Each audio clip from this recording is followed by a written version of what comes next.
This week on Hometown Ghost Stories. In Dublin's shadowed heart, two places pulse with dread. Kilmainham Gaol, where the screams of the condemned linger in cold stone cells, and the Hellfire Club, a ruined lodge atop Montpelier Hill, steeped in tales of dark rituals and restless spirits. This is Hometown Ghost Stories, Dublin, Ireland.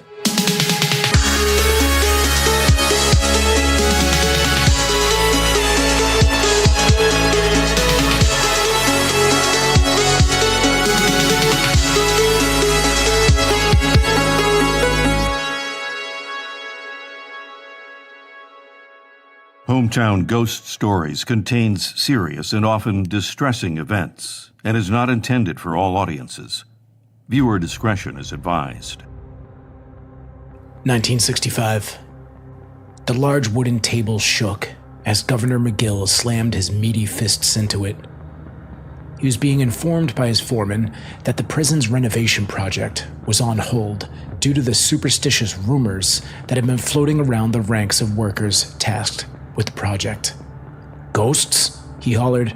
Have the bloody ghosts formed a union, or can we just get on with this project like adults? He pleaded, slamming the desk again. The men can't work in the dark, his subordinate responded. The lights go out without any explanation, he added. They won't work in such conditions. The governor considered this. He recently experienced similar happenings in recent nights, only the opposite.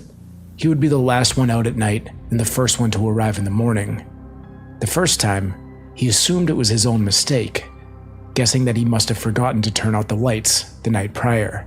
But then the following night, he made sure they were out. And sure enough, when he arrived the next day, they were on again. Not all of them, only one random section of the prison, but always the same section. McGill rubbed his chin and decided not to share this with the foreman, opting to play it cool. They'll work if they want to be paid. Now enough of this, he remarked with a dismissive wave of his hand. Work continued, but so did the rumors and stories. The men reported seeing the transparent figure of a woman wandering the halls, wailing. Others complained of the lights, and others of unusual sounds. The governor ignored the complaints, and progress continued despite the strange events, until one afternoon, when the foreman reluctantly returned to the governor's office. There was another delay. It was the painters in the dungeon. They had dropped everything and quit on the spot. All of them? The governor asked, perplexed. The foreman nodded, explaining that one of the painters had been attacked by what he explained as a woman who wasn't actually there. Governor McGill attempted to mask his frustration, but he could feel his rage bubbling inside of him. Before he exploded in anger, he rose from his desk and stormed out of the office. He marched down the hallways and down the stairs to the dungeon. Unseen woman, he muttered. We'll see about that. The dungeon was a disaster. Puddles of paint spilled on the floor and splattered on the walls. He leaned over to pick one up off the ground, intending to hurl it across the room, but was overcome by a sudden chill and heard something next to him. Footsteps. He turned to see nobody in the room with him, but to his horror, he saw white paint spots appearing in the shape of bare footprints walking towards him. McGill screamed and hurled the bucket of paint in its direction. The bucket crashed and exploded against empty air, only it wasn't as empty as it appeared to be just moments before. The white paint clung to contours that had no right to exist.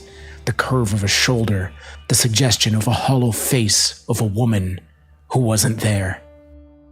I'm Jesse Wilkins, and this is Hometown Ghost Stories, Dublin, Ireland.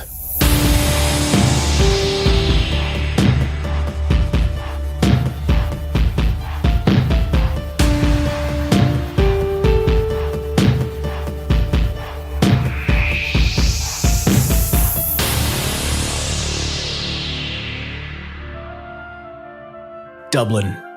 Ancient, resilient, beautiful, and brutal. For over 1,000 years, this city has thrived on the edge of chaos, built on blood-soaked soil, ruled by kings, rebels, and conquerors. Its cobblestone streets remember the thunder of hooves, the clash of steel, and the screams of the condemned. But beneath the charm and poetry lurks something else, something far more enduring, far more unforgiving. Today, Dublin is a modern capital, but it wears its past like a death mask. Dublin was born in conquest. The Vikings arrived in 841 AD, carving their longships through the Irish rivers. They built a fortified settlement, Dublin, Blackpool, from which the modern city would grow. The land was soaked in violence from the beginning. From the Norse came the Normans, and from them, the English crown. Dublin became a stronghold, a jewel in a colonizer's crown, but also a pressure cooker of rebellion. In 1649, Oliver Cromwell, the Butcher of Ireland, brought his Puritan fire and fury. While he didn't sack Dublin directly, the terror that he unleashed on nearby Drogheda echoed through the city. Heads were displayed on spikes, churches burned, men, women, and children were slaughtered in the name of God and order. In 1798, Dublin simmered again, this time under the spark of revolution. The United Irishmen rose up against British rule. They were crushed. Many were hanged at Green Street Courthouse and buried beneath the city in unmarked graves. Then came 1916. A ragtag force of Irish nationalists seized key positions in Dublin and declared a republic. They were brave, idealistic, and doomed. The British responded with artillery. The city center reduced to rubble. Over 400 people dead, and the leaders dragged in chains to Kilmainham Gaol. Built in 1796, Kilmainham Gaol was intended as a modern prison, replacing dungeons and pit holds. But what it became was a theater of pain. Stone corridors echo with the footsteps of jailers and the moans of the damned. Children were imprisoned for stealing bread, women locked up for petty theft, famine victims, political prisoners, rebels of every stripe. They all came here. They rarely left. The history is written in suffering. In 1803, Robert Emmet, a young revolutionary, was held here before being publicly hanged and then drawn and quartered. In the 19th century, thousands of Irish men and women were imprisoned in Kilmainham during the Great Famine, not for crimes of violence, but for the crime of starving. The prison became a holding pen for the dying and the desperate, many of whom would later be transported to Australia. But its darkest chapter? 1916. After the Easter Rising, the leaders, James Connolly, Joseph Plunkett, and others, were executed here by firing squad. One by one, they were led into the stonebreaker's yard, blindfolded, tied to a wooden post, and shot at dawn. Joseph Plunkett married his fiancée Grace Gifford in the prison chapel just hours before his death. They were given only 10 minutes together, with armed guards watching. Then there was James Connolly, wounded so badly that he couldn't even stand for his own execution. They strapped him to a chair and shot him anyway. Kilmainham Gaol is silent now, but not empty. Its inmates are long dead, but some are rumored to still be here. The East Wing. Cold iron balconies curve around a hollow void of air. In the daylight, it's beautiful. By night, it becomes something else. According to one tour guide at the jail, quote, "I was closing up. Everyone was gone. I looked up and saw a man on the top tier, pacing slowly. No sound, no face, just shadow. When I called out, he vanished." The Shadow Man, a figure seen by dozens over the years. He stalks the upper levels of the East Wing silently, never making a sound. But those who see him feel it. Pressure, fear, dread. In the prison chapel, where Joseph Plunkett married Grace Gifford hours before facing the guns of the British firing squad, another figure waits. Quote, "She's kneeling, always kneeling, wearing old clothes. I thought she was an actor until she disappeared while I blinked." She is seen in silence, but not alone. Multiple paranormal teams have recorded whispers and soft sobbing coming from the pews. One EVP session caught a woman's voice, clear as confession, saying, "I forgive you." In the West Wing, the cells grow smaller, lower to the floor. It's said that these were for the children, some as young as 7 years old. Quote, "I was locking the doors, heard crying, thought a kid had gotten separated from the tour group.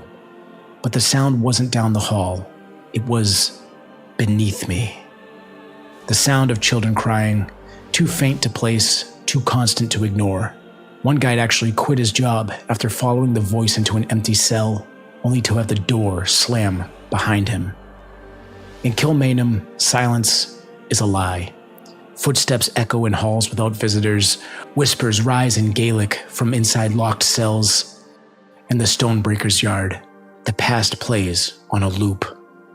11 men executed here after the Easter Rising, one after another, blindfolded, tied to posts, and shot.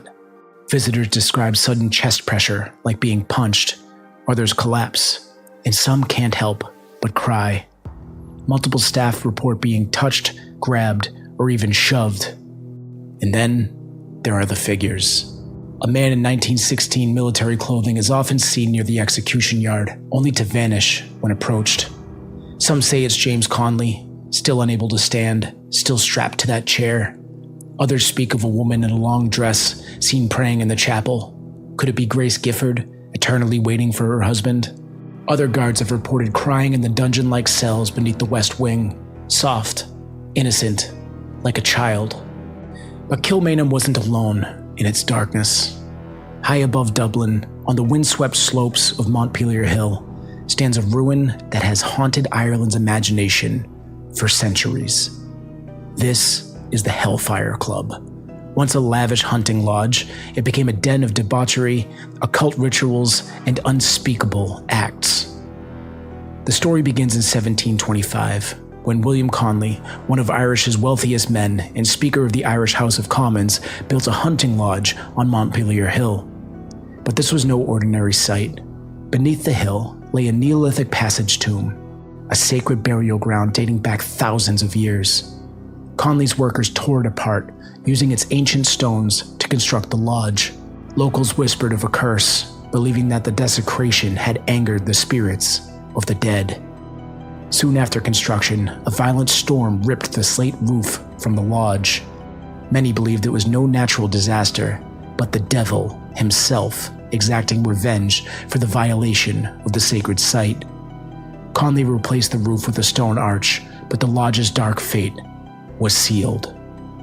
In 1735, after Conley's death, the lodge was leased to the Irish Hellfire Club, a secretive society of wealthy aristocrats led by Richard Parsons, a notorious libertine with a taste for the occult. The Hellfire Clubs, scattered across Britain and Ireland, were dens of excess, where high society rakes indulged in drinking, gambling, and debauchery. But the Dublin chapter, perched on Montpelier Hill, took it further, into the realm of the profane. The club's president, dubbed the King of Hell, dressed as Satan himself, horns, wings, and cloven hooves. They left an empty chair at their table every night, reserved for the devil, hoping that he'd join in their blasphemous revels. Rumors spread of black masses, animal sacrifices, and even human offerings. Cats were tortured and said to scream through the night. Some whispered of a servant girl who was kidnapped, murdered, and consumed in a horrific ritual. Among the club's most infamous members was Henry Barry, a drunken brute who burned a bedridden servant alive. He escaped justice by bribing witnesses, cementing the club's reputation for untouchable depravity. The most chilling legend tells of a stormy night when a cloaked stranger knocked at the lodge's door, seeking shelter. He was welcomed to a card game. He played silently. When a member dropped a card on the floor and bent to retrieve it, he saw cloven hooves beneath the stranger's cloak. The figure erupted into a ball of fire, vanishing and leaving the lodge scorched. Locals swore it was the devil himself, marking the Hellfire Club as his domain. Paranormal investigators claim that the ground shakes at night and they hear voices that will tell them to get out. They say that something is there, something angry. There's other legends of a massive black cat, its eyes glowing red, prowling the lodge. Rumors swirl of unfortunate visitors being attacked by this ghostly cat. Some of these attacks have even been said to be fatal. In 1741, a fire, some say deliberate, gutted the lodge, forcing the club to relocate briefly to the steward's house, also haunted by the same spectral black cat. Some believe that Richard Burnchapel Whaley, a later member, accidentally set the blaze after dousing a footman in brandy and igniting him. The club's activities dwindled, but its dark legacy grew. By 1771, a revived group called the Holy Fathers resumed rituals at the lodge, allegedly kidnapping and devouring a farmer's daughter. Whaley's confession brought the club's final downfall, leaving the ruins abandoned, but never silent. Today, the Hellfire Club is a magnet for thrill seekers and ghost hunters. Visitors report jewelry being yanked from their necks, strange smells of brimstone, and ghostly howls in the woods. In 2006, dozens gathered on June 6th, 6/6/2006, expecting the Antichrist's arrival. Some say the Hellfire Club wasn't just about rituals. Its members were freethinkers, challenging the church's grip on society.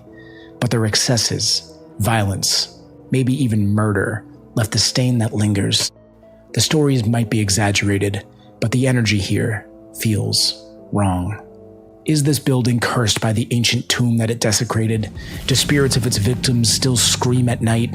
Or is it the weight of its own depravity that keeps this place alive with terror? I'm Jesse Wilkins, and this is Hometown Ghost Stories.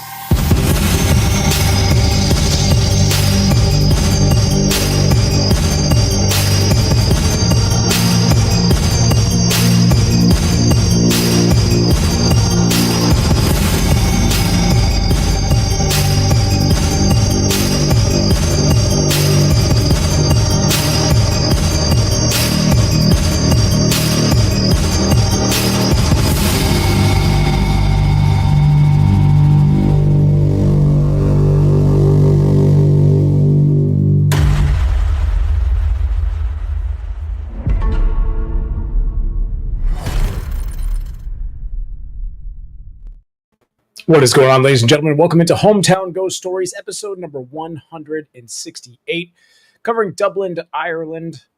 I'm Jesse Wilkins. I'm joined by Rob Coakley. Hello, Rob. I would like to be referred to as the King of Hell going forward. Thank you. That is the only way I will respond to all your peasantly questions and comments for the rest of eternity.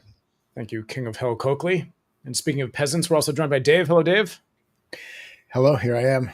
Yes. So covering Ireland again. I believe we've covered a few places in Ireland before. Was it Leap Castle? That was Ireland, right? Yes. Maybe a couple more. Ireland's a pretty haunted place. Dublin's a pretty haunted place. Now, I know what you're thinking is Dublin, so haunted, only covered 2 places in Dublin.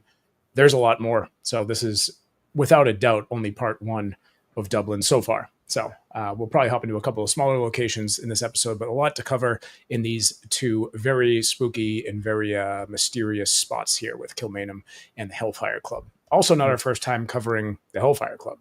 It's been mentioned a few times on the show. Yeah, we were talking about it the other night. I was like, I know we've talked about the Hellfire Club at some point. I don't remember when, but we have referred to at least another version of the Hellfire Club. Before we jump into it, we want to send out well wishes to one of our biggest supporters, Brenda, who had to evacuate her home tonight because of a massive fire in the area. She seems to be okay, but still a very scary situation. And we have a couple of announcements as well. We have officially launched a link for our live show on October 24th in Weymouth, Massachusetts. And joining us for this event is going to be Brent from the Paranormal Portal. So it is going to be the link up that we've been trying to do forever.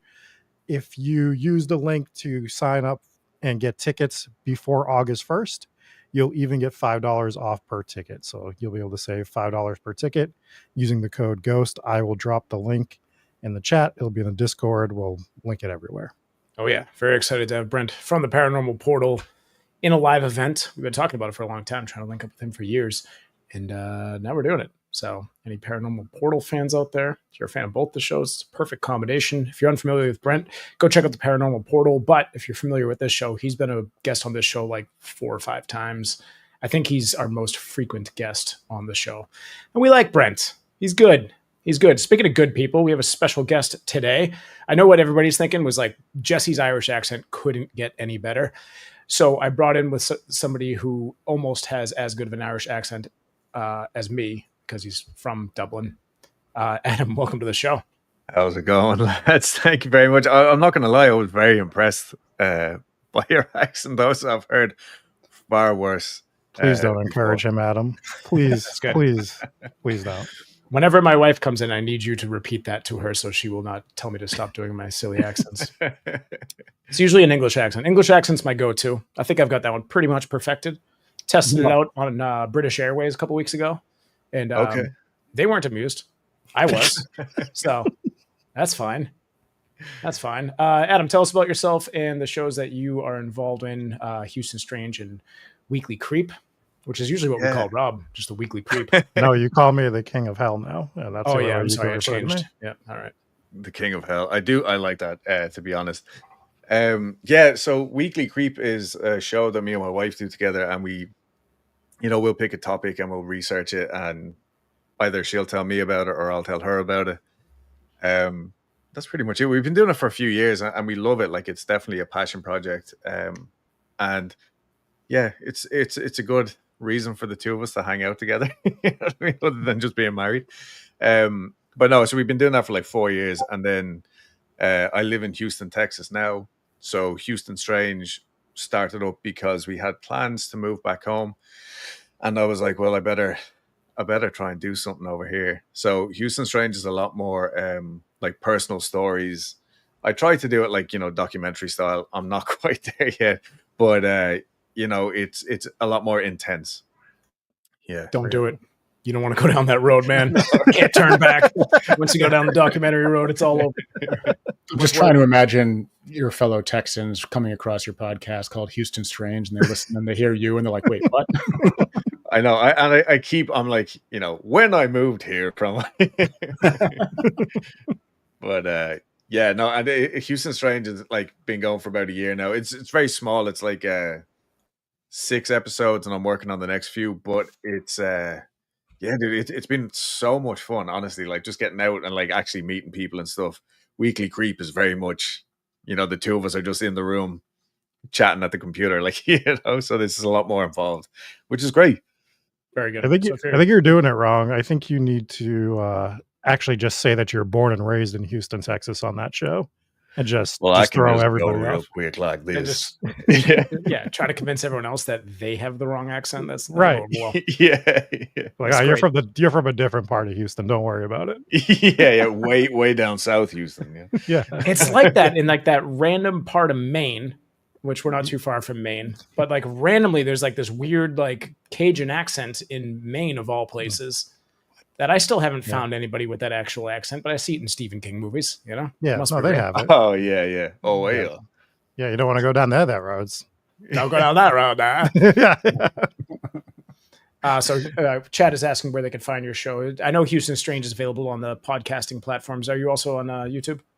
Yeah, YouTube for both of them. Houston Strange. A lot of the episodes are visual now.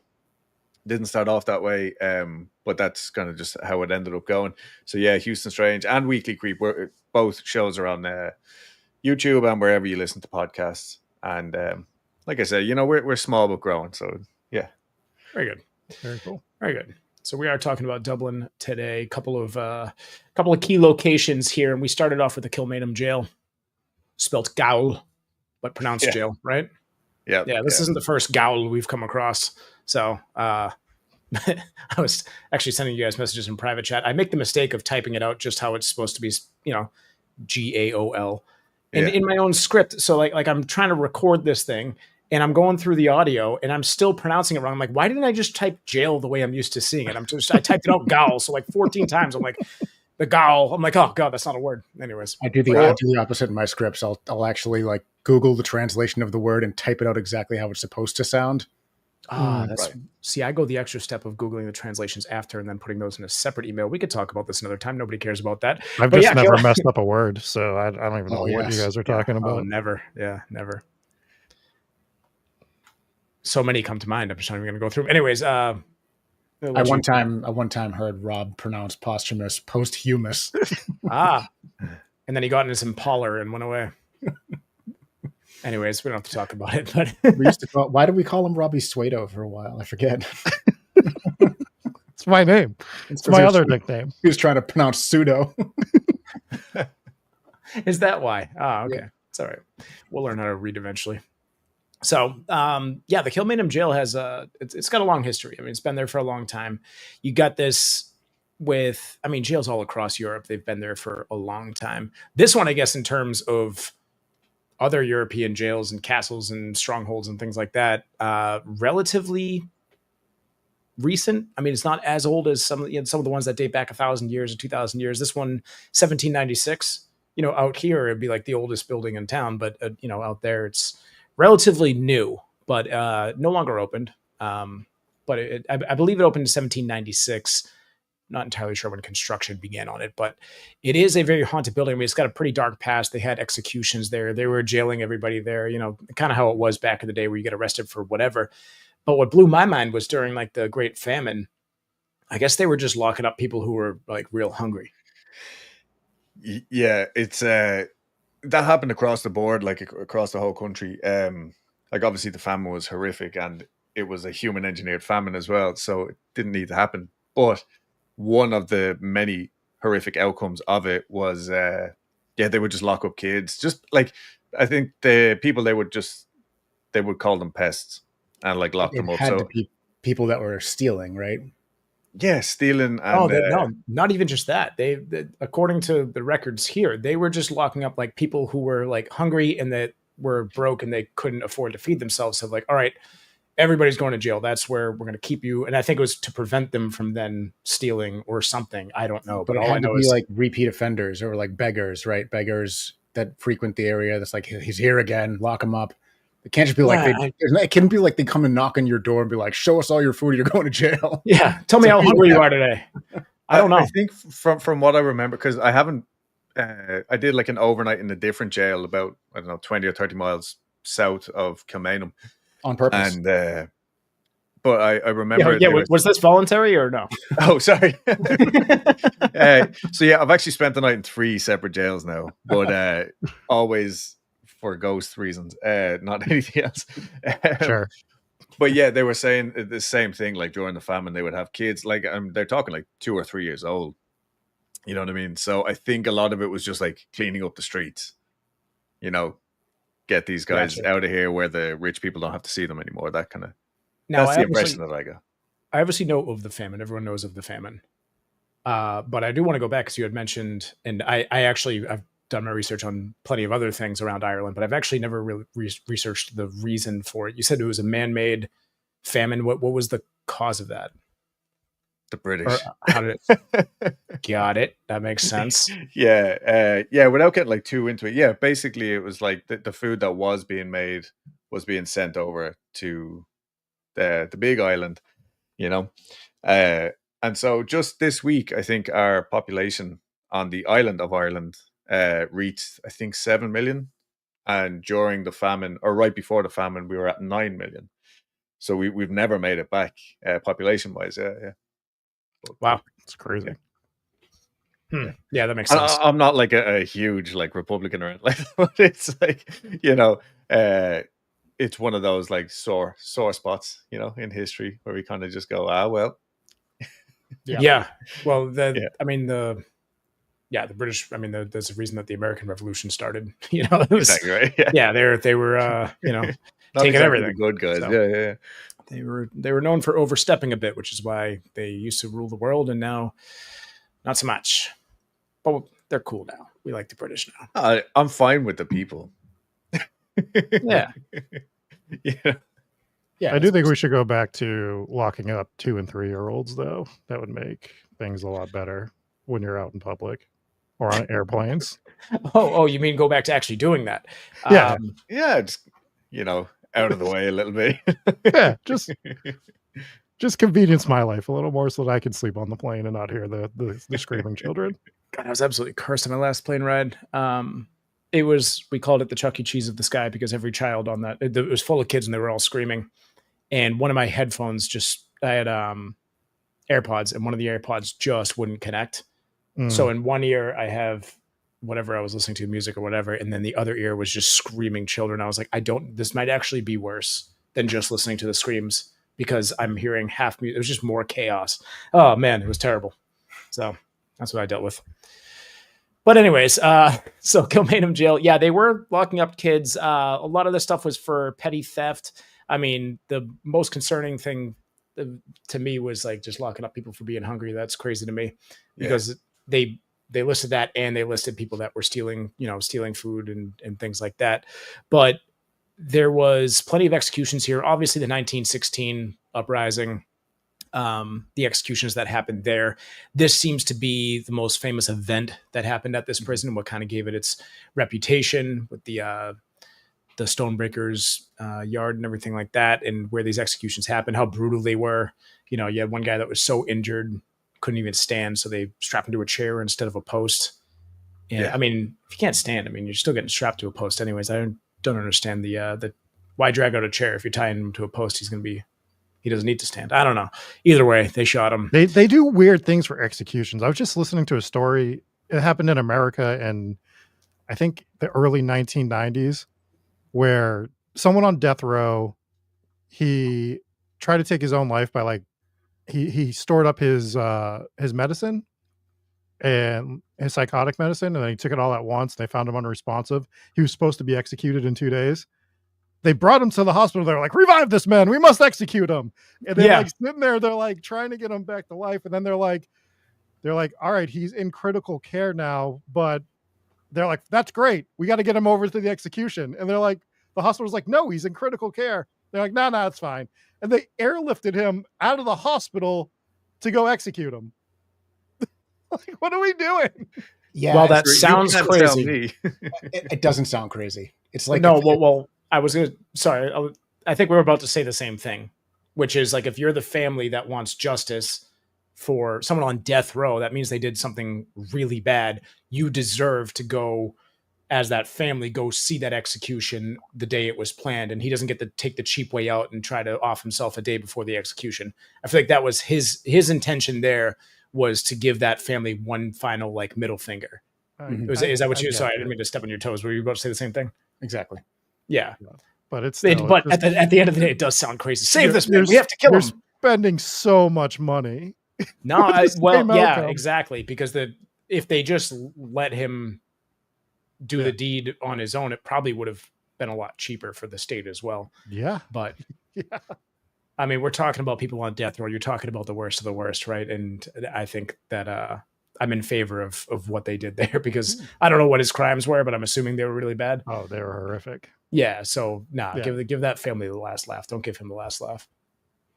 I bet he was probably hungry. That's probably what his crimes were. Yeah. Not today, sir. He was 3 years old, actually. That would have been so much more difficult, because they'd be like, no, don't let him die. We need to feed him. No, don't feed him. Then he's innocent. He's got to be hungry. What a conundrum. Oh, man. Yeah, you had plenty of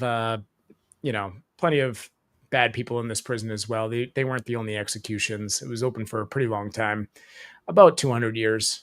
But now there's a ton of hauntings here. And I only went over a few of them, but there's, you have the woman in the chapel. She's always seen like kneeling. Seems like she's praying. And like you said, Adam, I don't think I don't even know if you said this on stream or off stream, but it's not a place that really does paranormal investigations, as far as I know. Yeah, I know. Like, I reached out to them one time. I think like we were going back home, and I was like, "Oh, let's check this out." Because like I said, I'd done the historical tour. My dad and granddad all did it together. It was great. But yeah, so I called them and I was like, "Oh, hey, like, do you guys like?" Basically, I was asked like, how much could I pay to have the place to myself? And yeah, they just said no, like out of respect for the thing. So that's why I was surprised when you said that there have been Paranormal ghost teams. hunters in there, but Yeah. that's not to say that the place hasn't changed hands or like different people have been in charge, you know. Right. I don't know where they stand right now, whether or not they allow it and do host. I know it's like a museum, so I doubt it, but I'm assuming most of these reports from paranormal teams are people that are just whipping out a voice Sneaking recorder and sneaking in a little EVP session. We've all been there. I've Yeah. done that so many times. So, when they don't allow you to do it, you do your own little homework. I am the worst when it comes to tours. The worst. Because I'm usually there just to get footage. So don't ban me from any future tours, folks, if you're listening, if you have a haunted place, but I am notorious for drifting off because I'm there for the show. I'm there to get the footage that we need, So they hate Jesse so much. Oh, I don't know if anyone ever hated you as much as the New Orleans tour guide, though. That one really hated you. I think she died for a little bit. I think she was dead for that's about the a other minute one. and a half. That woman, yes, we've told that story. I'm talking about the one that we did at night. I unintentionally spoiled his story on the final location. Yeah. You basically I didn't know, so I'm wandering across to go get footage because I'm just there for the footage, and little did I know his punchline for like the whole tour was like, nobody dares to walk underneath that balcony or something like that. And there's me just walking underneath the balcony with my camera out. I know exactly what you're talking about too. I've done that tour and it's fantastic. But yeah, you really took the wind out of his sails, I'm sure. I had the shirt on. They knew what I was there for. Come on. There was a lot of huffing and puffing and eye rolling after that. And I was just like, at least it's the last stop. Yep. Ruined that one. Anyways, there are some pretty cool hauntings here, though. So everyone knows usually the opening ghost stories we do are work of fiction based on some true things. So this one was actually, there was a lot of true things in this one. So Governor Dan McGill was a real governor in the 1960s who did oversee a renovation project. And he did witness chapel lights turning on and off repeatedly. And he was basically going out of his mind trying to like chase these lights down and keep them off, but they keep turning back on and vice versa. The other thing that I found was a violent poltergeist in the dungeon. And there was actually a true story where the people who were repainting the dungeon were violently thrown across the room by some unseen force. People believe that it was the leftover negative energy of the name escapes me, Plunkett's wife there. Grace. Grace, exactly. That was left over because she didn't die in the prison, but she would have experienced serious negative energy, which people think manifested into a poltergeist. And then there was another instance during the renovation process where footprints were appearing in the paint, coming across the floor like something was walking at you. So that must drive you insane, Dave. You must hate that so much. Well, I found another one and I was hoping it was you, but then I realized it was in the 1960s, which was, I think we were only about 10 years old at the time. So it was a notable incident during the 1960s restoration involved a volunteer painter in the dungeon area who was reportedly blown across the room by an unseen force and pinned against a wall. So there's something powerful down there if these stories are true. In fairness, we've been accused of being enemies of John F. Kennedy, so apparently we might have been alive at that point in time. We got to stop doing these celebrity haunting. It's like, we're going to get killed by one of these crazy people. I will say, first of all, like probably the most Irish thing about me is I love sad music. Just sad songs all day long, Tom Waits, whatever. But there's a song called Grace, and it's about Grace Guilford, and it's absolutely gorgeous. It's my favorite Irish song. So that one I was like more familiar with, but as well, I actually did have a friend, and of course he's like my one most skeptical friend I have, but he worked as he's a historian and he did tour guides. It was one of his first jobs, or did tour guides, gave tours at Kilmainham. And I remember asking him, I was like, dude, please tell me, like, you have to have seen something. And he refused to admit anything, but he did say like the last thing that he had to do every night was the light switch was like the far end of this hall. And he would have to walk all the way over there, turn it off and then walk all the way back. But he never walked. He even admitted like he like scuttled along, like trying to get back out of it. Oh, but, what are you running from? Yeah, exactly. Yeah. Burning calories. Just getting those last few steps in. Yeah. It's always recommended that when you do that, to do it in the complete darkness in an old jail, is that's when you want to get your extra few steps in. Colleen asks, who is the song Grace by? Do you know artist? Yeah, if you listen to the one by the Dubliners, you'll actually be hearing my uncle. Really? It's not just a shameless plug. Like, it's like kind of like the definitive version. I am Yeah. familiar with them. So, fun fact: I work at a radio station. I've been working there since I was like 14 years old, officially. Okay. And there was back when I first worked there. There was I can't remember the guy's name. I think he passed away recently, but he did a Feast of Irish Music, and I was the board op for it. So I would, he'd tell me which songs to play, and I would play them for him. And then, he's from Ireland, and Right. and I would be shocked if that wasn't one of the songs that I heard. But I am familiar with the Dubliners. That's interesting. Yeah, they're one of the more kind of popular. I think some of the hardcore Irish music fans are like, oh, they're sellouts or whatever. But anyway, it's a lovely song. But a cousin of mine works in the modern jail. It's not far. It's like the other side of Dublin City, which is not big. It's not far from there. And the reports that they've had, like, and they can't base them on anything or anything like that. Like, the stuff he's told me out of that prison is pretty nuts. It's similar to what these guys are reporting, like in the basement and stuff, like hardcore poltergeist activity. So these places are notoriously full of horrific energy. So I kind of give up on sources after a while, because I'm like, dude, if they're saying it's happening there, Probably is. Yeah. Always trust the tour guides and security guards, people that are there every day. But I am of the belief that if these haunted places are legitimately haunted, that pretty much every old prison and hospital should be haunted. If ghosts exist, then those should be absolute hotspots, as well as other places. But I think just places where so much pain and suffering happens, jails and hospitals got to be like number one, number two. Maybe I'm forgetting something else. Hotels Hotels as well. Hotels are an interesting, just anywhere where there's a lot of foot traffic and a lot of different emotions can be displayed, for sure, is always going to be hotspots for activity. I wonder how many haunted casinos there are. I know there's a bunch of haunted casinos in Vegas, but there's got to be a lot, especially with the amount of tragic events that happen in That casino you will never parking hear lots. about. Yeah. Yeah, they don't never tell you about you. those. That's like the number one spot for people to make the final decision is casino parking lots, but for obvious reasons. Wow. Yeah. Haven't really looked into it too much. Battlefields as well. Micah brings up, that's a big one. Can't believe that one slipped my mind. But anyways, back to Kilmainham. So there's a ton of activity here. The children's stuff always sounds the creepiest, where you get the children's laughter or crying. With the history of this place, you can understand why. Obviously, we talked about that. I think there's a different female ghost in the East Block. There's a specific account from a Gravedigger Ghost Tour. Oh, Gravedigger Ghost Tours. I don't know if you're familiar with them. They mention women praying for hunger strikers in the East Block who were visited by a ghostly form, though details of the apparition are vague. All right, so that wasn't as good as I wanted it to be. But there's a lot of them. So, it's on the list of places I would visit. I do wish, and maybe they do. I do hope that they lean more into the paranormal stuff. There's the money they would make from it. Yes. Yeah. We're on the same page here.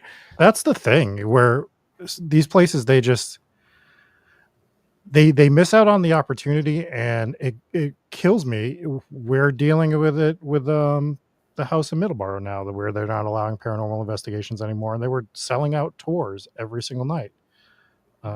So like, why are we, I don't get it personally.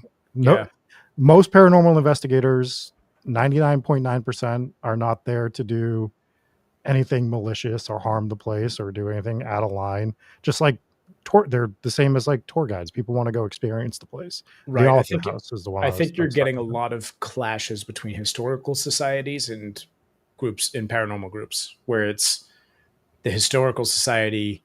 A lot of them, they don't care or want to care about the ghostly reputation, and they don't want that to become what the site is known for, because they are more interested in the history of it, which I would argue that the ghostly stuff keeps the history alive. Correct. Right? But I think it's when places start to spiral and things start to shift, where they're no longer talking about the ghost of Benjamin Franklin. Now they're talking about a demon in the furnace or something. And it's like, it does kind of change things. And then you do get groups of paranormal investigators who aren't as respectful as others and do leave a mess behind and stuff. So I can see why some of these places shift away from it. I wish they wouldn't.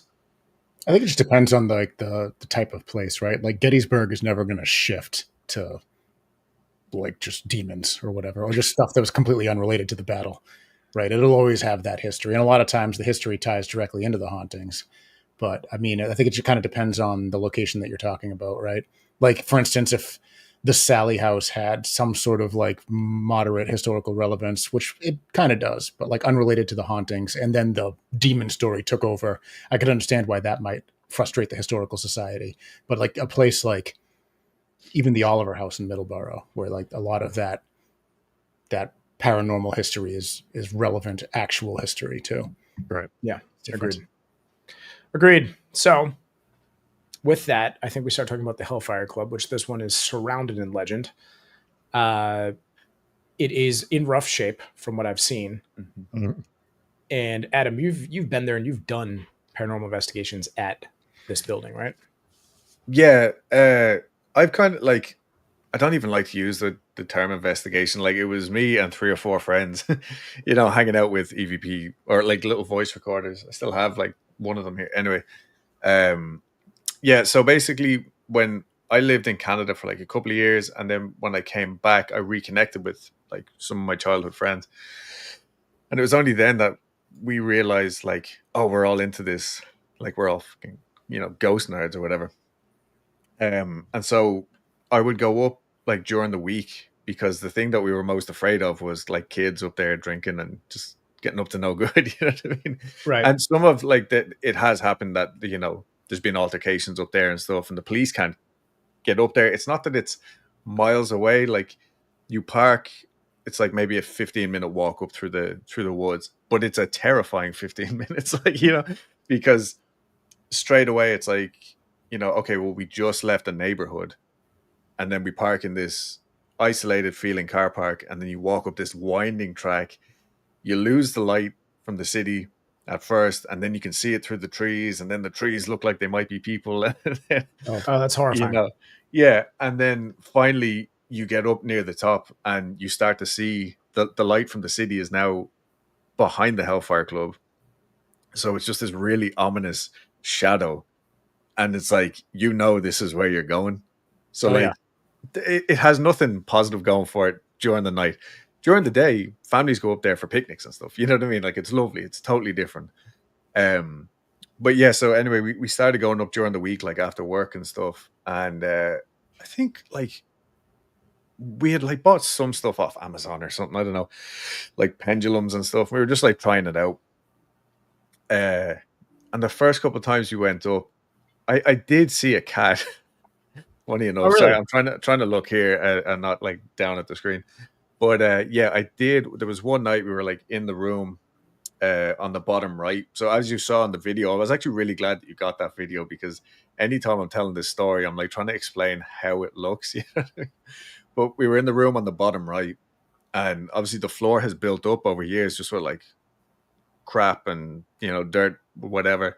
So the windowsills are like pretty much level with the ground in there, and it makes the roof feel really low. But we're in there, and I'm like a paranormal dud, right? 9 times out of 10, I'll like, if I try to use like equipment, nothing happens. Oh, And no. yeah, and my friend's wife, who we would do this with, she would be the one that like, as soon as you handed it over, stuff would happen. So it was like, okay, cool. So I had just given her like this little pendulum thing, and we're like crouched down because it was really windy as well. And anyway, she's like, it seems to be getting answers. I just found a video of us in the same room the other night, but it's like iPhone 6 and like really muddy. Yeah. But anyway, as we're talking, for whatever reason, I just look out the window, and here's this shadow of a black cat peeking around the corner, just like a regular cat. Like, it was nothing strange. It was nothing spooky. I just literally went to Carl. I was like, oh my God, there's a cat. And naturally I like jumped through the window to to like see Naturally. where it went or yeah, Oh, of okay. course. Yeah. I was gonna say this is alarming behavior if that's something you just naturally do. Yeah. God, you know what? I'm excited about that. Out the window he goes. Or he's just over a gotta- friend's house. You're like, you didn't tell me you had a cat. I gotta keep Adam on the first floor. It's unpredictable. And funny enough, though, that's exactly it. Like, I was never a cat person before, but us and these friends were all like, we have cats and shit. Anyway, but no, what I was actually trying to do was just see where it went. Like, I don't know why. I was like, there's something weird here. And I was like, I need to debunk this straight away. Went out, and where I had seen it like peeking around, there was a black like rubbish bag, like a garbage bag. And I was like, oh, this must have been it. It must have been blown in the wind or something. And I kind of like kicked it out, but it was like stuck, right? And so as soon as I took it out, then it started blowing in the wind.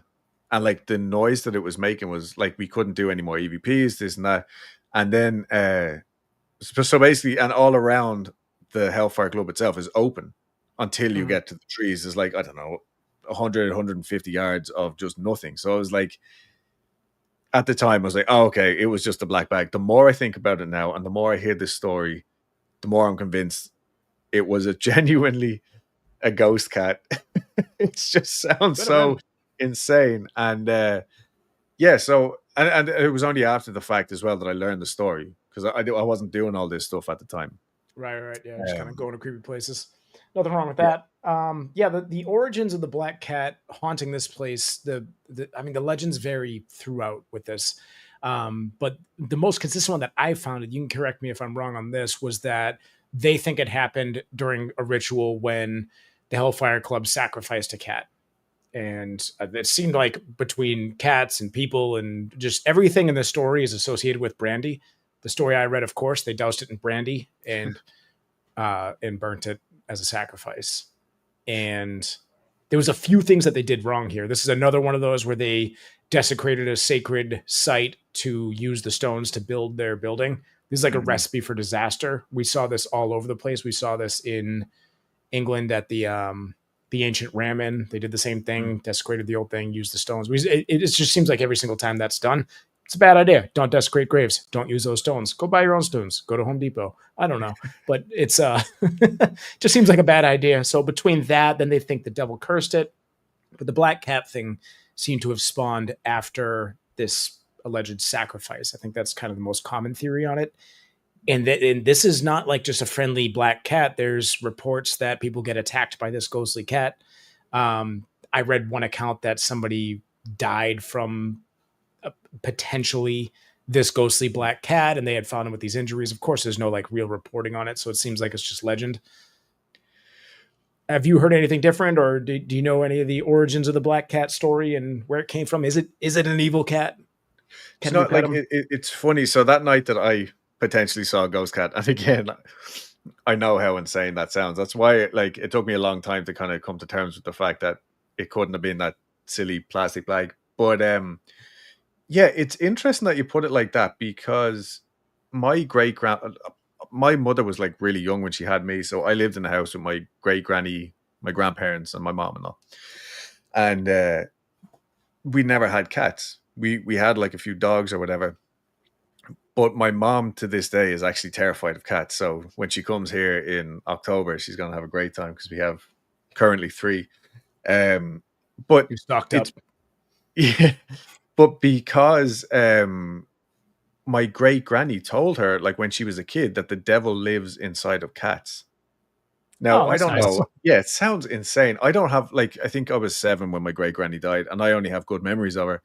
So I don't know like where this weird connection is, but like maybe it goes back to like the witch trials and stuff like that from like, because in Germany, that's what they would say, you know, like that's where the black cat comes from.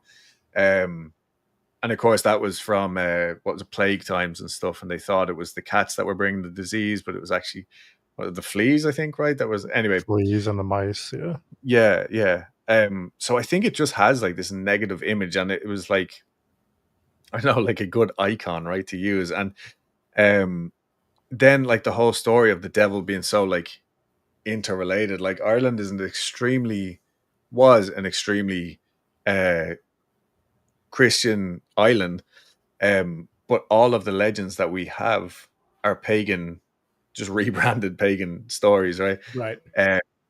So like it's not uncommon for people to just like the word for devil in Irish is either divil or far dove, which is unfortunately just the black man. But I think it comes from like the shadowy man, you know what I mean? I would think so. Yeah. We've had a few Yeah. of those stories, and they were. I feel like we got a few of those in Scotland. Maybe we had another one in Ireland as well, but we've had that. Yeah. Yeah, and so oh sorry. I was on the cat being related to the devil thing. People used to think cats were evil because they would Because they are. well, they would believe that a cat would steal your baby's breath, so they wouldn't let the cat near the baby. And because they would find babies dead with cats sleeping on their face, and the reason would be because the baby's breath is warm. The cat would like to curl up and accidentally smother the baby, but also would be linked to they would just felt like cats were demonic because they were killing babies. I mean, So They shouldn't have done that. the cats, Yeah. yeah. I think if Yeah. they could go back, they So would brave change of you to say that, Jesse. Yeah, well, I love two things in this world, and it's cats and bagpipes. We've talked about both. But, I'm a big bagpipe guy, big cat lover. I love everything, really. I just really don't want to make chat mad at me. So,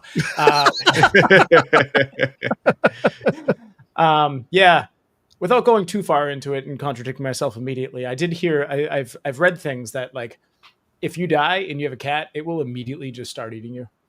Like it won't wait at all. I have heard that too. I think Yeah. it'll wait till it gets hungry, but like, Yeah. I heard dogs will wait till they're like on the brink of death, where they're like, "You just won't feed me and he won't wake up." Cats are like idiot, eating them, playing the bagpipes. game over. Come on. Yep, it's over. But so the story on with the devil like showing up because he was supposed to show up to a card game that night, and someone drops the card on the ground, and when they look down, it's like, oh, he's got hooves instead of regular human feet or whatever. And then there's like multiple different versions. Either he pushes a servant girl into the fire and jumps out the window, he just jumps out the window, he jumps through the roof, or he jumps up the chimney. But I've actually now come across that same story in like 4 or 5 different locations, like Loftus Hall. There was some like just random manor house not far from Hellfire, and they claimed that it happened there. Like, I literally called Rob yesterday because in a panic I put this other episode together rapidly. But I called Rob because I was like, dude, I swear to God, you read the same story a couple weeks ago where the devil showed up, knocked at the door, wanted to play cards. Now, that doesn't mean that everyone's ripping off each other's story, because a lot of these stories are hundreds and thousands of years old. It might just be that maybe some of them are true. Maybe this is just what the devil does. Maybe he likes to play cards. This is what's referred to as a migratory legend, which in different cultures, where you have the Irish culture and the Scottish culture and the Welsh culture are so close and interconnected that it wouldn't be crazy for these legends to just travel as people kind of migrated in between the 3 places. So you have this legend pop up at least 3 times that I can think of, the 2 that Adam just mentioned and the one that Rob covered in Scotland back in February. And that was, it's one of those migratory legends. It's one of those things. I would like to ask Adam if the legend is that the devil jumped out the window and then you jumped out the window. Are you the devil? I mean, no, he was chasing the cat. The cat was the devil. Yeah, of course. Yeah, that's it. Thank you for that. But it's also interesting though, like, because I'm kind of putting these together as like the few times that we went up, like things kind of like increasingly got more ridiculous. And I know you mentioned in the story as well, like people claim that the floor would vibrate or like rumble. Yeah, that's exactly what we experienced up there. So if it's not paranormal, I'm like trying to think, is it some sort of like what, like earthquake style? Like, I have no idea. But to us, it literally sounded like, and bearing in mind that the ground is like just mud and stuff now, it literally sounded like someone was dragging furniture on like a hardwood or concrete floor back and forth. Like, it was nuts. Thanks, Josie. We'll just keep moving on. But no, and then other things like you mentioned, and this is not something that or if I did read it before, I forgot it. But that they would dress up in ritual as the devil. I heard the leader did that. That's really interesting though, because one, and again, this is I don't have many of these experiences. Like I am a sane, normal person. But that was the last thing I experienced up there, as far as I can remember, was this thing had like literally scared us out of the building. We were like hissed at in an upstairs room, like just in the corner of the room. And I've texted my friend Sarah multiple times being like, that did happen, didn't it? And she's like, yeah, no, because we didn't like freak out and run out. We like went and investigated. Like, that's not me. Like, when weird stuff happens, I get scared. You know what I mean? And it's interesting with this place because like with a lot of like old homes and things, if you're investigating, it's really hard to figure out if a noise, where it's coming from. Cause you're like, okay, it could be coming from the pipes. It could be coming from the wall. This building for audio listeners, for this building, I mean, this building is virtually gutted, right? It just looks like it's all stone, a couple Just of metal stone, railings in there. There isn't even windows as far as I could see. I mean, there's holes where windows used to be, but there's no glass panes anymore, right? So there's like nothing in the walls that should be making noises. There's no floorboards. There's nothing. It's just stone and dirt. Yeah. And we've no snakes either. St. Patrick saw to that, you know what I mean? So That's right. yeah. But no, and then so that night, that's the night we heard like the mad rumbling in the ground and all. We heard whatever it was that hissed at us. And then finally, like everything would kind of happen in the next room. And then eventually we realized that we'd been led outside, and we're like, all right, well, obviously something doesn't want us in there, and we're fools, and we fell for this trap to just walk back outside. But as we looked back towards and it's like it is an impressive like thing to look at. I think I saw a big cloaked figure. I don't know. It was like very brief. Yeah, very brief. It just as if I had caught it as it was turning away. So I just saw like one eye that was like glowing, and it just turned and walked out of the room. So yeah, so this the second big window from the right,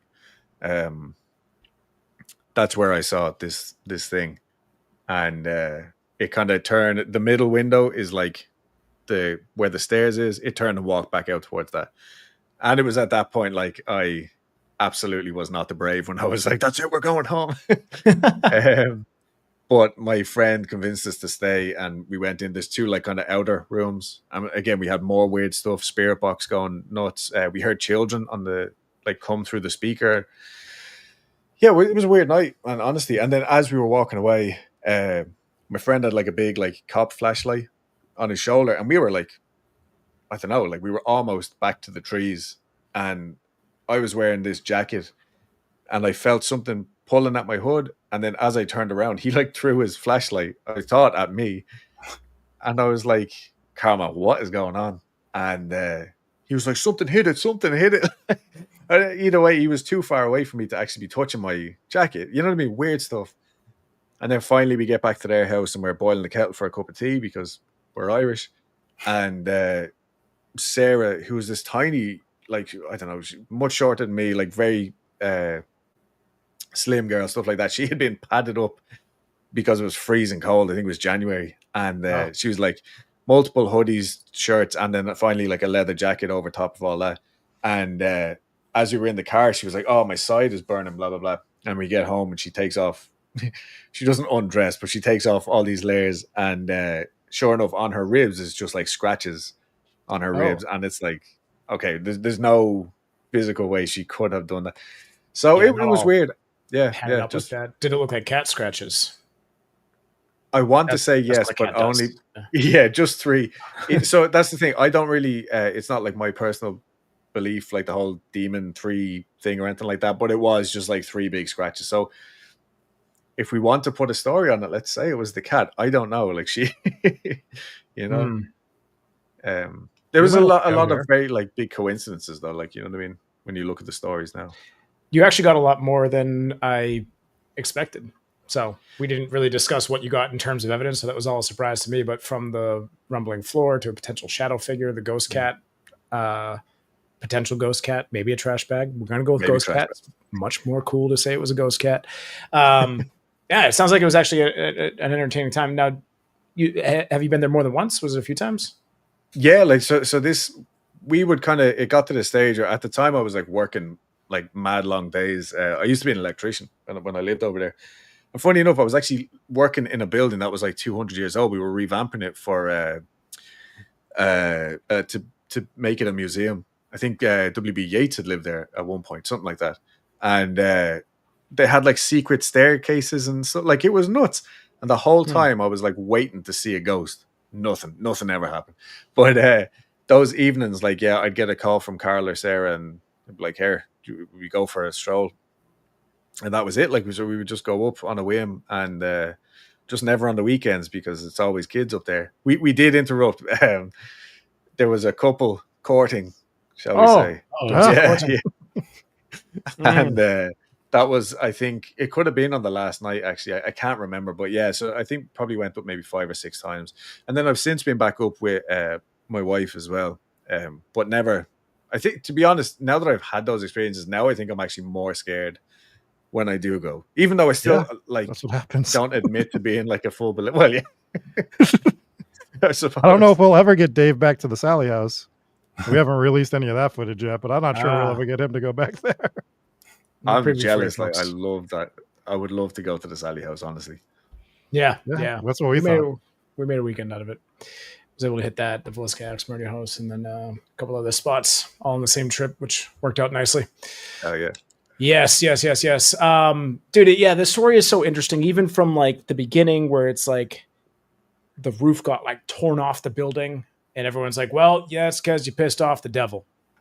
And then they sacrificed the cat. Now you got a ghost cat coming. I mean, the Hellfire Club was a real club. This sounds Benjamin like, Franklin was in there, yeah. You have a bunch of these different places. They're like, well, occult activity happened here and rumors of this and rumors of that. Like, okay, maybe not. But with this stuff, like that was a real thing. There's like people that were actually in it. So it's not completely made up. Are some of these stories exaggerated? Most likely, right? But we don't really know. And at this point, we're not going to know. But they did some messed up stuff, So, my favorite part of that story was the place gets set ablaze. This didn't really end their activity there, but it postponed it. So they moved it down the street or whatever. But this guy, his nickname was Burn Chapel.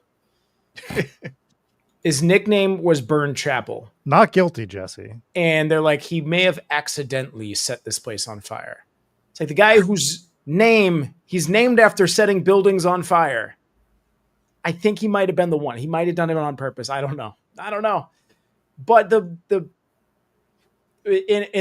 they bring up that and then bring up the point that it was it might have been when he doused his servant in brandy and set him on fire because all they do is just use brandy to set everything on fire over there. I don't know. Sure thing. This sounds an awful lot like somebody who crashed a hot dog vehicle into an office building and they're trying to figure out. Dressed as a hot dog. We're all trying to figure out who did this. Could be any of us. It could be any of us. My one comment about the brandy thing, and I might be way wrong here, but it sounds brandy is definitely the posher, the more like upper class drink of the time as well. So, whereas the rest of us would have probably been drinking like poaching or whiskey if they had any money at all. Like, so that's another thing that I kind of like where they're going with the brandy, but it definitely sounds like someone's going, oh, sure, those Brits and the Americans, they're all drinking brandy up in the hill. Rich. They're not just drinking the brandy; they're using it as gasoline. Apparently, that's how rich they are. What was the first drink you said before whiskey? Poaching. Poaching is moonshine. Yeah. Oh, it's like moonshine. Oh, okay. Yeah. Mm-hmm. Yeah. Gonna have to try that. They still make that stuff. So real poaching is as illegal as moonshine is, but they kind of have like softer versions of it. I personally don't drink. I haven't drank for years, but I've heard tell that like it'll make you blind, it'll make you hallucinate, and it's basically the same similar like outcome if you drink absinthe because we used to bring absinthe over. Here's what we'll do. Well, you don't have to because you don't drink, but we'll go to Hellfire Club. We'll see if we can find black cats and shadow figures, and if we don't. You get us some of that stuff, then we go back and then we see whatever we want. 100%. Yeah, no, you're definitely going to see it. Or we go blind and we see absolutely nothing. It's a win-win. If you go to a restaurant in the United States and try and order poutine, they'll give you French fries with gravy and cheese, and it's delicious. Yeah, I can attest that. I lived in Canada for a while, and I'm a big poutine boy. Oh, that's big in Canada, actually. Yeah. Oh yeah. Oh yeah. Anyway, so that is part 1 of Dublin. There will definitely be a part 2, potentially 3, 4, 5 of Dublin. There's so much over there. But you'll at least be doubling down on that. Jesus. Yeah, that's pretty good. Did it. A great joke. Been waiting all episode for a good joke. Sorry. And there it is. Sorry you had to be here for that, Adam. But yeah, we will hold more of the haunted locations. Maybe if we do it, we'll bring you back on. Unless you're sick of talking about Dublin. Who knows? No, not at all. I talk about it all day long. It's a problem. That's why I do this. That's good. That's good. But yeah, the shows are Houston Strange, Weekly Creep. Anything good coming up on those shows you want to plug? Or anything special for Halloween season? We have no more holidays left until Halloween season. We can just start talking about it. Yeah, that's it. And my mom decided to book the week of Halloween to come over. So there's an awful lot of stuff that I won't be doing that week. But yeah, no, season 2 of Houston Strange is about to come out. I'm just waiting to get a couple more interviews in the bag so I can actually release it properly. And then Weekly Creep, we're doing trying to get every 2 weeks. Funny enough, we pigeonhole ourselves with that name. But yeah, we're just being more on top of it, getting more stuff done. So yeah, that's it. I'm really bad at talking about the stuff that I'm doing, to be honest. I'm like, it's just a little show or whatever, but I am really passionate about it and I actually love doing it. So yeah, please, I need the listeners. Absolutely. We'll go check them out. If you're live in chat, Tess just posted some of the links there, and we'll throw those in the show notes before the show goes up on the podcast feed, so you guys can have that. But yeah, I think that will pretty much do it for Dublin. Do you have any reviews you want to go over, Rob? I do. We actually got a ton of reviews on Spotify for the Goatman's Bridge episode. So I'm going to read a couple of those. This one's from Elizabeth. Says, I love the show, especially when y'all cover Texas. I live a couple towns away from the bridge, but have never ventured over. It looks creepy enough without the story. Moon said, best podcast ever. I am now completely caught up with the podcast. What am I going to do now? I guess I'll sign up for Patreon. So be a little more, happy about it, Moon. It's awesome over on Patreon. You get a weekly show if you sign up. You get commercial-free listening.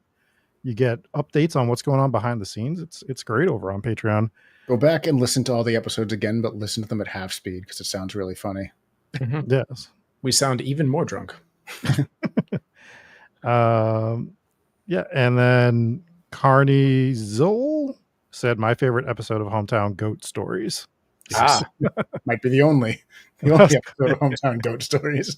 Huskar said terrifying. So thank you all for enjoying that episode and the other ones. Also, me and Dave were on the Ghost Story Guys podcast that dropped last week. So if you want to hear that interview with me and Dave over there, we had a lot of fun on that show. Jesse wasn't allowed on. They actually tied me up and duct taped my mouth so you can actually hear me murmuring a little bit in the background. Suffering noise. I was thirsty. They wouldn't give me water. Yes. But that's going to do it for listen to me deliver my hot take that Bigfoot is more believable than psychic mediums. Well, you had the opportunity to walk that back and not have that on this show, but now it's here for all to hear. Big shout out to another Vice who gifted 10 Hometown Ghost Stories memberships. Happy resub day to Whisper. And Christy threw in $20 in Super Chat, said, yay, Dublin. Oh, yeah. We like that. And let's hop into our patrons real quick. So starting with the VIPs, we have Donna D, Karen S, Rob hid this episode's pirates in his belly button. That's why we didn't get any. I am Bob the Builder's Ghost, and my chess set is on fire. Ryan F, J Gooch 725, Jennifer A, Zach Baggins, Taunting Spirits, KCW, Brandina 77, Kathy F, Ghost Nurse JP, another Vice, Potato Geist, West Virginia Coal Miner, Tess, Dave believes in leprechauns. That's relevant. Sure. Very on point. Could it have been a leprechaun and not a black trash bag? I didn't get any gold out of it, so... Well, all right, then it definitely wasn't. Because that's what they do. Kate and Steve M, Joseph S, Glitter Tease, Cammy from Washington, Siobhan, not Sharon, Kelly C, Jennifer P, Liz Young, Peach Smoothie. I don't think this list You didn't print the active list, did you? Boom. No, but hey, shout out to those people who haven't given us a dime in years, but How dare you? Hopefully you're still listening. We love you anyways. KCW, Brandina 77, Kathy F, Ghost Nurse, JP, another Vice, Potato Guys, Tess, Dave believes in leprechauns. There we go. We caught back up. Kate and Steve M, Glitter Tease, Cammy from Washington, Kelly C, Jennifer P, Liz Young, Rob's belly button is becoming a migratory legend. That's good. That's good, Donnie. Inspires Gaming, Allison V, Robert H, Anna C, The Grim Reap Bird, Mom and Pops W, Father Squash the Elder, Lisa J, and Mike Juliet Blake. I forgot one more announcement. If you are a VIP, I have sent out a message for the form for you to fill out for your shirt for the year. So please fill that out. Get it back to me by, I think, the 17th of this month so that we can get you your shirts. If you don't fill it out, I can't send you a shirt. Just the way it's going to be, unfortunately. But yeah, you have a couple weeks to get that filled out. Yes. A lot of you already have done it. So get it done. Get it done. Going to the Warren's words, we have Mothman brought his ghost cat to teach his enemies fear. We have It's All Fun and Games Till the Chandelier Falls. Susan C, degenerate gambler voodoo ghost who shouldn't have hit on 19. Jamie E, T-Cat, whisper in Gaelic. Whispers in Gaelic. Whispers. Nailed it. Good job. Kitten Clown knows. Let's just check in with our senior Irish correspondent, Adam. How did he do in Gaelic? Fantastic. Yeah. Better than I could have done anyway. Yeah, we better not have gotten. We better see zero angry comments. He's endorsed all of our Irish accents this week. Kid Clown Doser, Jeremy M, the Macho Mandolph, Beth C. I do apologize, Adam, because now every time we cover an Irish episode, you're going to have to come on to just tell us that we're good at our accents. I'll gladly be the recurring Irish guest. Yeah. You don't even have to. Yeah, you can just come in at 30 seconds at the end of the show and just sign off on our terrible accents. Be like, they were good. Ireland's going to revoke your citizenship. You can't come back now. And Houston, Texas is going to figure it out soon enough. Like, I don't know about this accent. Anyways, Sarah B, Her Lady Spookship, Victim of Ohio, Morgan S, Colby Forgot, Kath Q, the other Rachel B, Marfire, Lily, I am a visionary, I am a revolutionary, I am Anthony freaking T. Nice. That was powerful. Rob's belly button has its own snuggle tunnel. Not Rob's snoring belly button named Fred. And I'm so scared of branches. I love you all, Steph A. Seth on guitar. That is the Warren's words. And finally, we'll hop into the Ghost Pirate Mafia. Jesus, what is this shit show going to be? Yeah, we'll see. We have Mooney. Actually, we have a bunch of new ones. So welcome in, folks. Mooney, Patrice R, Ali Oop, Cammy and Steve R, Whitby's Hand of Glory knocks on walls, Shag to DeBone 33. I had fun saying that. Tacos Skin Wallets. Put your stuff inside. We didn't tell you to do that, I swear. GS Warrior, Rob loves playing with his deformed belly button. It's not deformed. It's perfect. That wasn't even a Patreon name, actually. I just kind of paused the show to tell everyone that. Yeah. Just felt like saying that. Yeah. We have Cold to the Miscellany, G.O.B., Grim B, D the Lobster, Dancing Banana Land, Dinosaur Monster, Just Ghostly, Witchy Kitty 416, Deb 62, Karen L, Amber R, Brant C, Mrs. Nardozzi, Shane O'Mac, Joe, Christina S, Kate C, Kelly C, Bloop, Bloop. Crazy Legs, Cowboys, the worst franchise ever, Miss Macabre, Naroku, Rachel G, Cold Warrior, HTGS, Fantasy Football League. If Rob doesn't finish top 3, he has to move to the great state of Ohio. D from H-Town, Meta A, Monster Mom 04, Wicked Alley, Dark Snark. Middle age is knowing the grocery store music lyrics. Old age is knowing the elevator music. Congrats, you feel old now. Amazing that you could fit all those words in a Patreon. It'll never cease to blow my mind that there's no character limit here. It's an entire paragraph. Megan S, Arcade Hunters, Wayne C, Rob hides snacks in his oddly placed belly button. Also true. Crystal Quinn, hey, look, I'm on the show, but you're not, so change your name back. We'll just change it back. Crystal Quinn, a.k.a. not a Rob fan, I think is what it was previously. Still stands. Thick Boy Freddy's baby mama was definitely yeeted. Alicia E. Thick Boy Freddy is stoked. Wahlberg dumped the Pats and joined Raiders Nation. Thanks, TB12. I didn't hear this news, but he left the Super Bowl with the Falcons early. He doesn't count anyway. At that point, we let him go anyways. You can go be a fan of whatever team you want there, Wahlberg. And Wahlburger sucks. I kind of like it. It's very average. It is very average. It's overly average. It's extremely regular. Yeah, it's the most common burger I've ever had. Guys, relax. All right. There's 3 things I love. Wahlburgers, cats, bagpipes. Boom. Rob is the king of hell. Squatch, I think Rob is the king of he'll show you his belly button fit $7 in hot dog soup. Something's off there. Papa Squatch, I need you to fix that because I think it was going to be hilarious. Sam from the Paul. Rob said he's the king of hell. So he's the king of hell. It says Rob is the king of hell. It's just a bad Mad Lib. Okay. He meant to type the word twice. It's only in there once. Rob is the king of hell. He'll show you his belly button for $7 in hot dog soup. He typed it fast. I'm going to blame it on that, but I figured it all out. I'm a detective. Sam from Nepal, Joe, Black Cats are good luck. Are, see that? They're good luck. It's because I love them. Al Capone, Huggy Bear, soup is not food. It is what is left over in the dishwasher after a good meal. Solar Flare, Mariah M, Kira Lee J, Cody G, Hooply Wooply, Soph, Human Soup, and Andrew's wonderful name. Thanks for watching, everybody. Go fuck yourself. That's his name. I would never say that on the show because I also love you guys, and I love saying goodbye nicely, not like that. So that'll pretty much do it. Adam, thank you so much for joining. Make sure you guys go check him out again. Available where you get your podcasts, also on YouTube. And he is now locked in for every episode we ever cover on Ireland. So buckle up. If I could just get that in writing, that'd be great. But thanks so much for having me on, guys. It was a blast, honestly. Yeah, it was good fun. Good fun. Thanks for joining us. Glad that you joined us. I think that'll pretty much do it. Tickets for the live show. Rob, did you ever drop a link in chat? Yeah, there's a link in chat. You can go there and remember to use the code GHOST through the month of July. You'll get $5 off per ticket. Yes. So it will only cost you $1,495 for a ticket to the show. Yeah, exactly. $20 is the standard price. Yeah, $20 for tickets, but $15 if you get it soon. So grab the early bird special. There it is. There we go. Right in the chat.